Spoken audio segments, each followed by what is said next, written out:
সাবেক প্রধান বিচারপতি এবিএম খায়রুল হকের আটকের ঘটনায় স্বস্তি প্রকাশ করেছেন বিএনপির মহাসচিব মির্জা ফখরুল ইসলাম আলমগীর।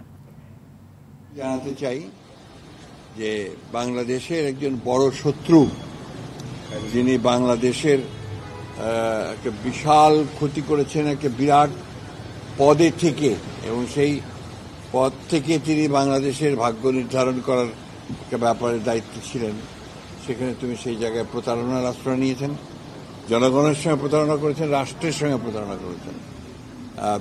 সাবেক বিচারপতি খায়রুল হক সাহেব তিনি এই তত্ত্বাবধায়ক সরকারের ব্যাপারে যে রায় দিয়েছিলেন, শর্ট যে রায় দিয়েছিলেন সেটা, এবং তার পরবর্তীকালে সেটা যে আপনার পূর্ণাঙ্গ যে রায় মধ্যে আকাশ আর পাতাল তফাৎ ছিল, এবং সেই যে রায়টা তিনি শর্ট দিয়েছিলেন সেটাও আমরা মনে করি যে এই রাষ্ট্রের বিরুদ্ধে গেছে। বিলম্বে হলেও যে এতদিন পরে তার বিরুদ্ধে যে ব্যবস্থা গ্রহণ করেছে সরকার, সেজন্য সরকারকে আন্তরিক ধন্যবাদ জানাচ্ছি। এবং